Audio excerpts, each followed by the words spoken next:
ஜோனா Jose. நான் 2ஆம் வகுப்பு படிக்கிறேன். JBVV அறக்கட்டளையில் 2ஆம் ஆண்டு நிறைவு விழாவை சிறப்பாக கொண்டாடி கொண்டிருக்கும் அறக்கட்டளையின் நிர்வாகிகள், உறுப்பினர்கள், சிறப்பு விருந்தினர்கள் மற்றும் இங்கு அமர்ந்திருக்கும் ஊர் பொதுமக்கள் அனைவருக்கும் தமிழர் திருநாளாம் பொங்கல் திருநாள் நல்வாழ்த்துக்கள். இயன்றதை செய்வோம், இயலாதவர்க்கு என்றும் செய்வோம், முடியாதவர்க்கு என்ற கொள்கையின் அடிப்படையில் தன்னலமற்ற நெஞ்சத்தினால் தான தர்ம மனதோடு சேவை ஒன்றே உயிர் மூச்சாக தேவை அறிந்து உதவுவது இந்த அறக்கட்டளின் நோக்கமாக இருக்கிறது என்பதை நான் அறிந்து உங்ககிட்ட பேச எடுத்துக்கிட்ட தலைப்பு ஈதல் இசைப்பட வாழ்தல். திருவள்ளுவர் திருக்குறளில் அழகாக கூறியிருக்கிறார்.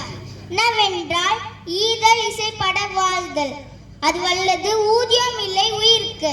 அப்படின்னா நம்மிடம் இருக்கும் பொருளையோ அறிவையோ அருளையோ நாம் நம்மை போன்ற பிற உயிர்களுக்கு வாரி வழங்கி சந்தோஷமா வாழ்றதுதான். நம்மிடம் இருப்பதை இல்லாதவர்களுக்கு கொடுத்து மகிழ வேண்டும். நாம் அப்படி கொடுப்பதனால் புகழ் உருவாகி அப்புகழுடன் வாழ வேண்டும். அவ்வாறு உருவாகும் புகழை தவிர வேற உயர்ந்த ஊதியம் எதுவும் இல்லை இந்த உலகில் என வள்ளுவர் விளக்கம் கூறுகிறார்.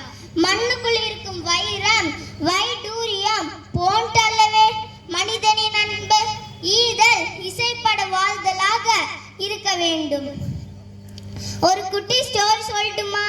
ஒரு மரத்தடியில் கண்ணு தெரியாத வயதான தாத்தா ஓய்வு எடுத்துட்டு இருந்தாரு. அந்த வழியாய் வந்த இளைஞர் ஒருவர் தாத்தாவை பார்த்து, ஏய் கிழவா, இந்த வழி யாராவது நடந்து போன சத்தம் உனக்கு கேட்டதா என்று மரியாதை இல்லாதபடி கேட்டார். அதற்கு அந்த தாத்தா, இல்லப்பா, அப்படி எந்த சத்தமும் கேட்கல. கொஞ்ச நேரம் கழித்து மீண்டும் ஒரு அமைச்சர் வந்து, ஐயா, இந்த வழியை யாராவது நடந்து போன சத்தம் உங்களுக்கு கேட்டதா என்று அதிகாரமா கேட்டாரு. அதற்கு அந்த தாத்தா, இல்லப்பா, முதலில் ஒருவர் இதே கேள்வியைதான் என்கிட்ட கேட்டுட்டு போனாங்க. கடைசியாக ஒருவர் வந்து, பெரியவரே வணக்கம், இந்த வழி யாராவது நடந்து போன சத்தம் உங்களுக்கு கேட்டதா என்று பணிவோட கேட்டாரு. அதற்கு அந்த தாத்தா, மன்னா, முதலில் ஒரு இளைஞர் போனார், அடுத்தது ஒரு அமைச்சர் போனார். 2 பேருமே நீங்க கேட்ட இதே கேள்வியை தான் கேட்டுட்டு போனாங்க. மன்னருக்கும் ஒரே ஆச்சரியம், பெரியவரே, நான் மன்னர் என்று உங்களுக்கு எப்படி தெரியும்? ஏன்னா உங்களுக்கு தான் கண் பார்வை இல்லையே. அதற்கு அந்த தாத்தா, மன்னா, ஒருத்தர் பேசுகிற பேச்சை வைத்து அவர் யார், அவரோட தகுதி என்ன என்பது தெரிஞ்சுக்கலாம். முதல் வந்த இளைஞரிடம் மரியாதை இல்லாததையும், 2வது அந்த அமைச்சரிடம் அதிகாரமும், 3வது வந்த உங்களிடம் பணிவும் தெரிந்தது.